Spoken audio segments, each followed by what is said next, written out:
Hello, everybody. Welcome again to another episode of the LowCode Podcast. Today we have with us Marie Martens. She's the co-founder of Tally, a pretty simple and easy to use form builder. And I'm very excited to have Marie with us today so that we can learn more about her product and how she came up with the idea of building yet another form builder. So Marie, thanks so much for joining us today.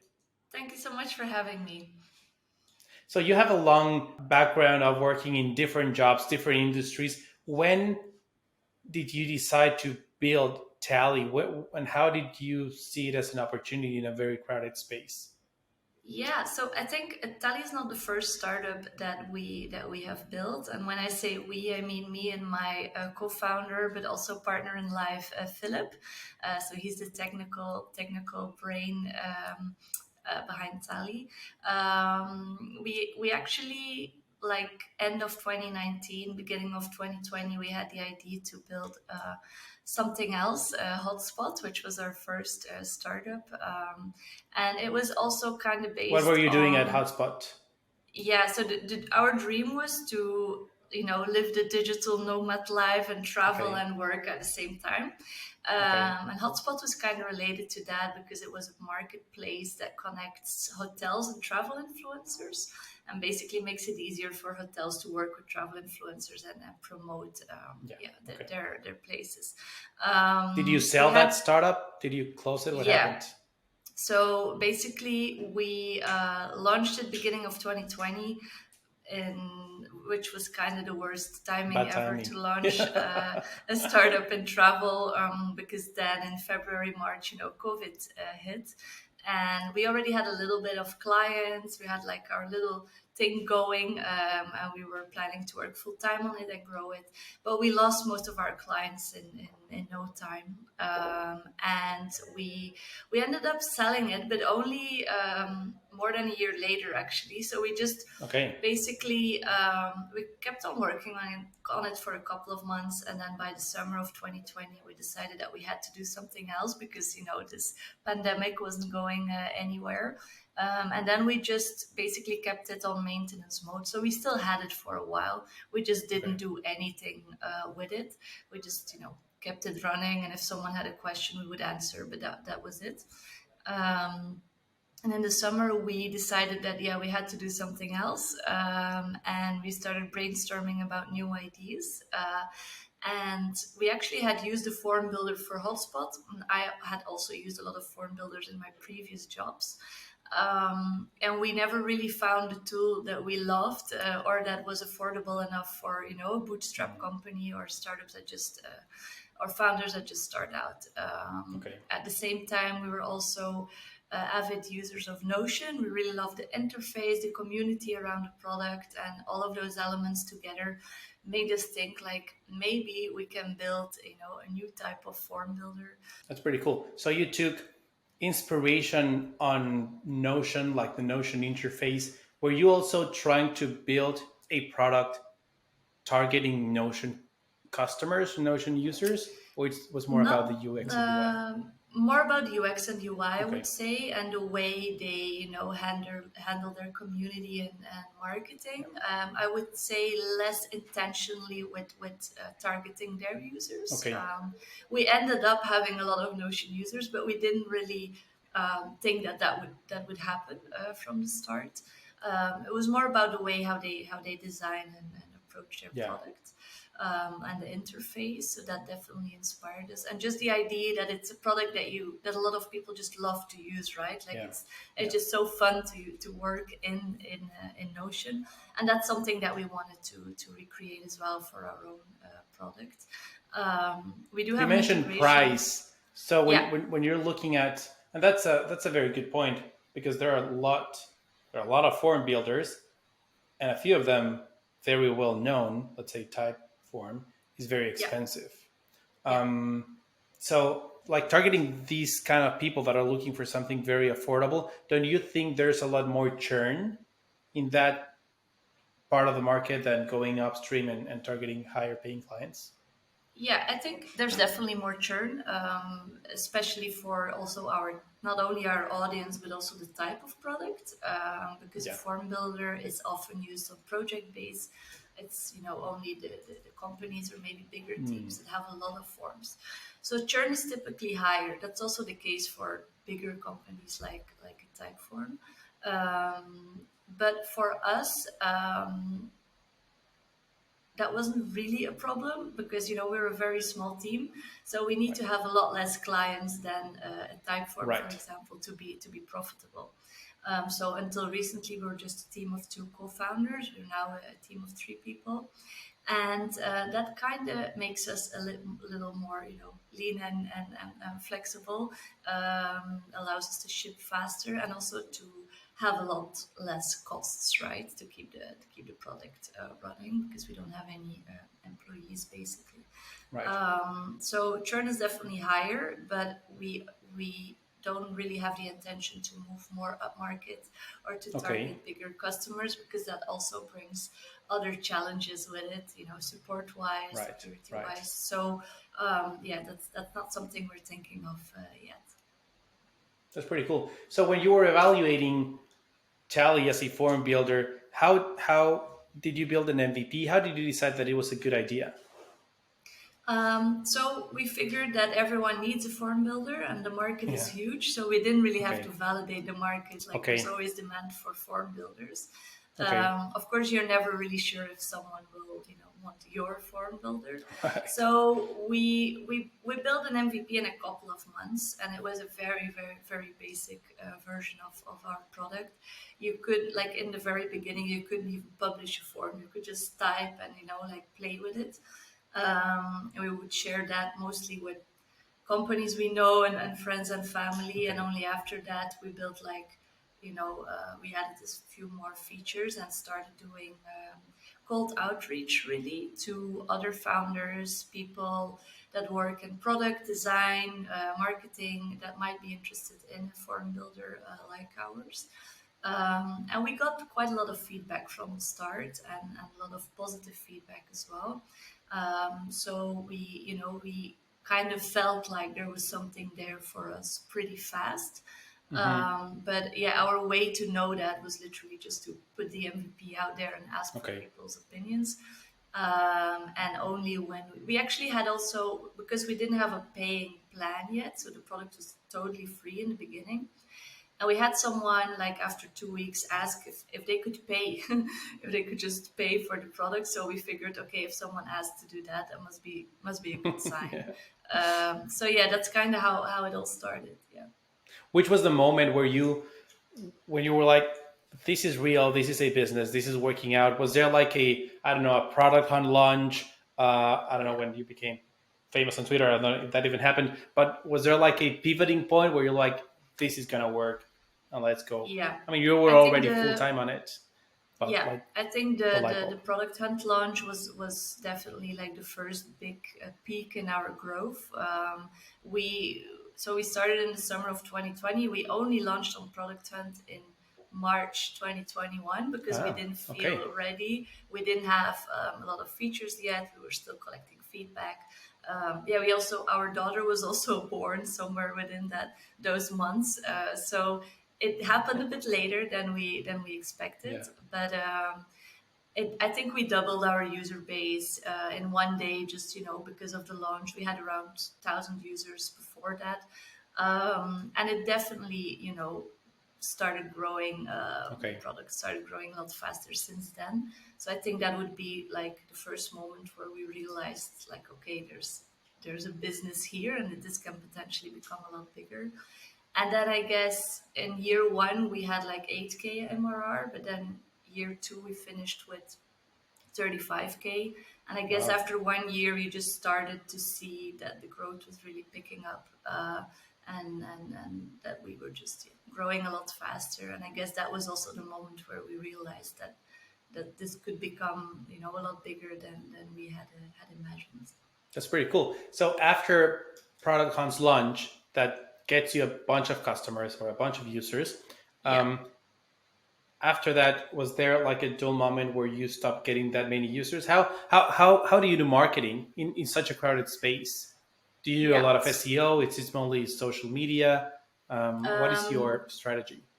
so Tally is a viral product in its nature, right? A form is something that you create to share with other people. Okay, And because we have a very generous free tier, we have a lot of free users. We have around 70,000 people now using the I'm one of product. them. Yeah. And that's super cool to hear. And yeah, so if you create a tally form, you have a mate with tally badge on your form, which is basically our biggest acquisition channel. It's our Okay. users sharing their forms and their respondents seeing our branding and Yeah. discovering us. So that's really like the engine for our growth. And the more the more users come in, the more people see tally forums, the more people discover us. So we really needed that first set of like 1,000 or 2,000 users Okay. to kind of like keep the ball That's so rolling cool. and get like this viral effect. So that would be number one marketing tactic that we have. Yeah. SEO, yes, but not a huge, like heavy focus on it.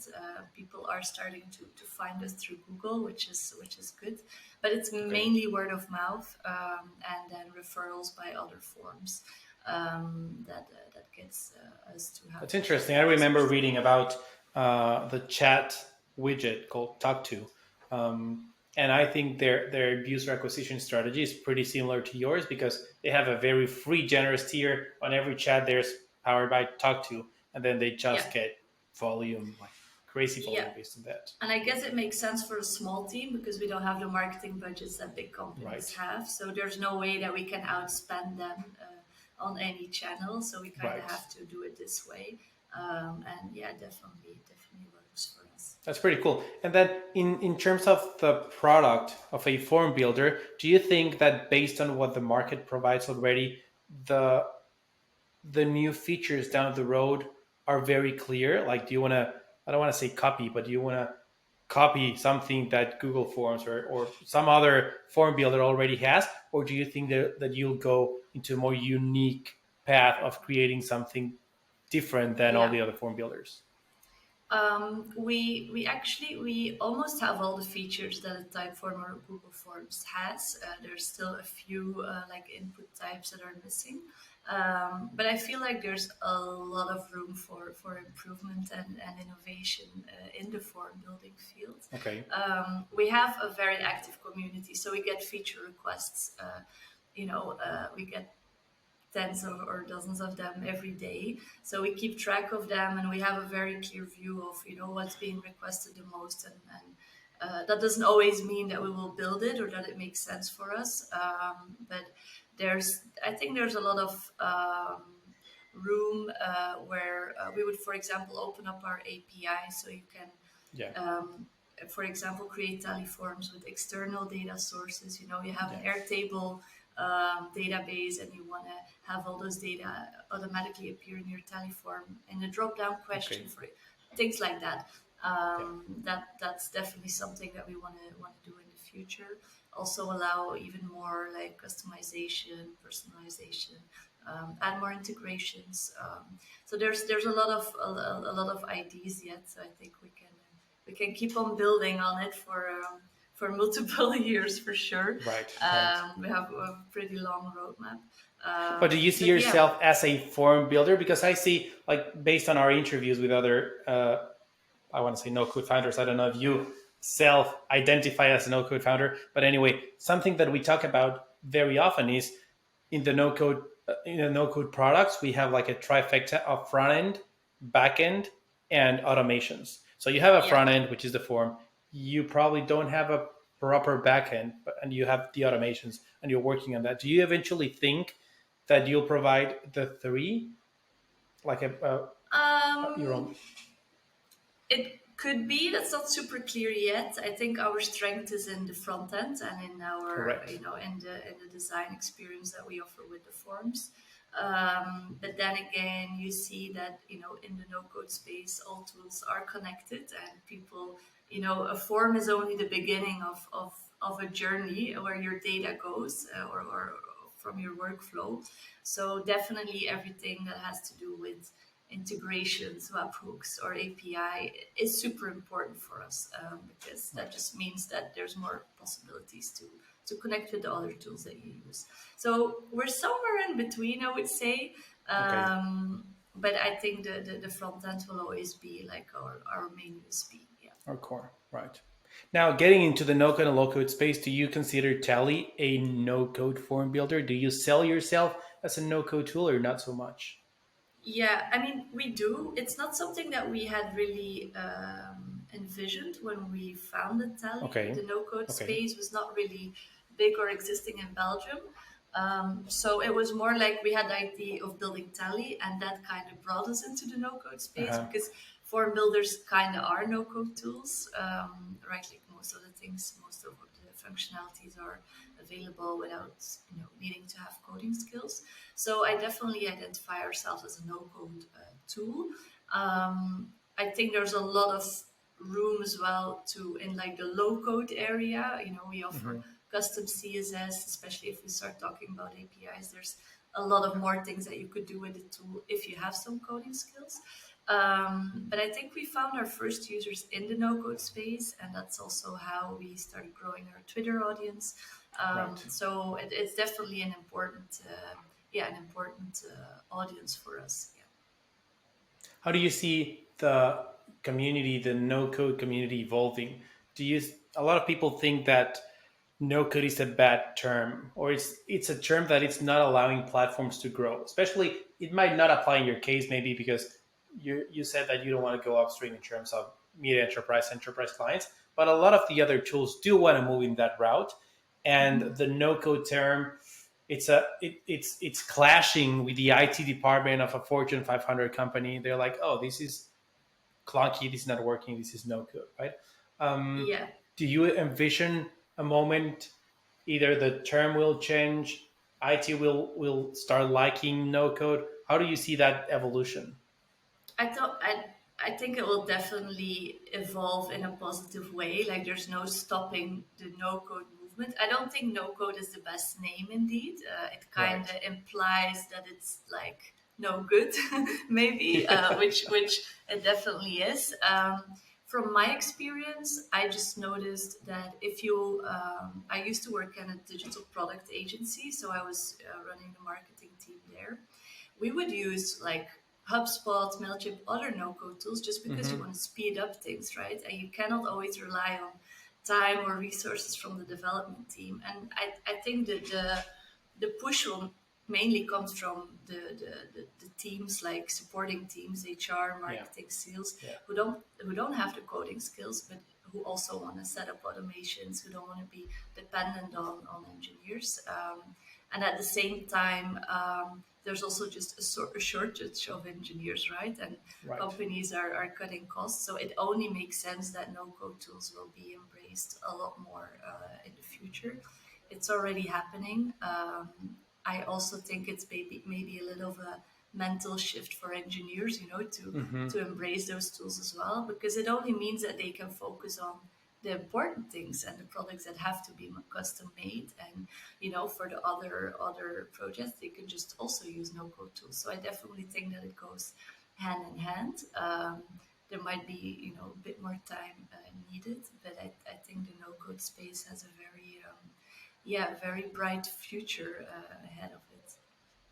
Since you are, I would say, very involved in the no code Twitter community, how do you feel the no code community has grown or has evolved in Europe compared to in the States? I do think Yeah, that the no code, probably, especially in France, I yeah. think it's quite strong, maybe because of Emmanuel, the founder of Bubble, here in Belgium. But anyway, how do you see the difference between the community in Europe, or maybe not only the community, but the ecosystem, like companies adopting no code compared to the one in the States?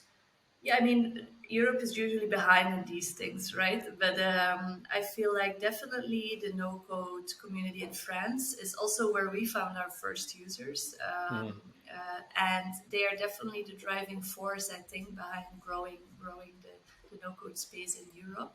There's more and more companies being founded in Europe in the no code space.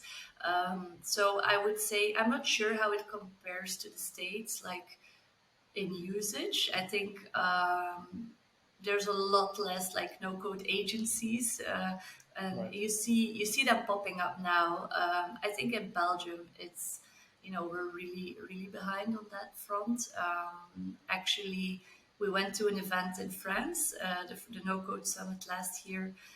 There were some Belgian people there, and they now started the Belgian No Code community. Had their first event last month, but so that's where we're at, very early stage. And yeah, we're just trying to help promote the no code space as well by running Tally. So it's growing fast, but I don't think we're close to where the states are on Right. that front. Yeah. Do you think that clients adopt no code as easily as in the States, or is there more pushback in Europe? Maybe even because of all the data regulations, GDPR.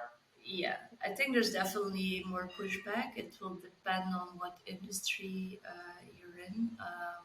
I think probably a bit more of a conservative approach to how you build things, and there's just a lack of knowledge, and awareness about the tools that exist. I'm very immersed in the no-code space now, but 3 years ago, I also wasn't aware of this term even. So yeah, there's just it definitely hasn't become mainstream. GDPR might also not help with that. I'm not sure if that has to do with no code or code. I just feel like we are getting a lot of new European clients just because we're based in Europe and Right. because of GDPR. Because people don't want to work with American suppliers anymore. So that might It's not be even that they don't want; they're not allowed. At least in they're not France, allowed. that's what I've Yeah, heard. Yeah, yeah, indeed. It's not that they're not allowed, but yeah, it's complicated, it's and complicated. not no one really knows unless you're an expert. So yeah, there's a lot of room for improvement, and definitely I see like the more modern companies, definitely in Belgium, starting to embrace no code, especially for like fast deliverables, creating MVPs, showing prototypes to clients. Um, and I guess that's where it starts, and it will just grow into more mature products. Yeah. Cool. Now you have for Tally, you have a public roadmap on your website for Yeah. features that you're going to launch the next quarter. However, how do you feel? Where do you think Tally will be in a couple of years, A couple of years or is where hard do to you want say. it to be? Yeah, I think we definitely want to remain the simplest way to create forms. Okay. And the challenge there is the more features we add, the more complicated the product becomes. Yeah. And we don't want to become like this monster, with a maze of features where you don't know where to start. So that's always like the balance that we're trying to keep. And for us, what's really important is that it's not because we want to keep it simple that it should not be powerful. Right. So we definitely want to make sure that everything that you want to do with your data, whether it's putting it in Tally or out, that would be possible in some way. So I guess that's where we see Tally by the end of this year. If we keep growing like we do now, we should be able to definitely double our revenue and our user base again. That's amazing. And I'm not sure what will happen after that, to be honest. We Are try you not to building look too far Tally in ahead. order for it to be sold? I guess one day, I guess that's probably the Okay. ultimate end goal of Okay. most SaaS companies. It's not something that we're busy with now. Okay. Um, we decided to stay bootstrapped, so that's already an important one for us. Yes. But I guess one day, and if the right buyer comes along, that might definitely happen. Yeah. It's pretty cool. So talk to me a little bit more about uh, you're a team of 3 people, your partner, Yeah. yourself, and someone else. You're making money, right? So how is your day to day? Do you work full time? You and your partner? Do you travel? You started the company because you wanted to travel. Are you traveling a Yeah. lot now? How does that look like? No, so You're we're like, not no, we don't travel. traveling as much as we would want to. Yeah, life has changed a lot since COVID. Yeah, we have a daughter Right. now, Yeah. and also running Tally takes all of our time. So we're Okay. definitely working full time. Okay. A team of three is also not enough, so we're actually hiring another engineer as we Oh, speak. cool. So it's me. I'm in charge of marketing, everything that's admin, finances, those things. Then Philip is designing and building the product. And Richard, who's from Germany, is in charge of customer support. So he's just Okay. replying to all the emails, Slack messages. And then we will now have an engineer joining, so we can speed up development, because we haven't launched new features in a while, just Okay. because the product has been growing faster than the team. We've had a lot of issues with performance, scaling the product, a lot of new users coming in. So yeah, we learned a lot from that, and yeah, we're definitely not traveling all the time. We try to work as much as possible, and yeah, of course we have a daughter, so we cannot like work day and night. Right. Right. But yeah, we work full time, and we will be growing the team organically as well this year. That's amazing. So, Marie, where can our followers find you? You're on Twitter, your Yeah, website. I think Twitter would be the best place if you are on Twitter. That's Taliforms at Taliforms on Twitter.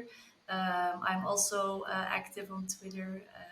That's at Marie Martens, and our website is tally.so. Amazing. Thanks so much for joining us today. Thank you so much for having me.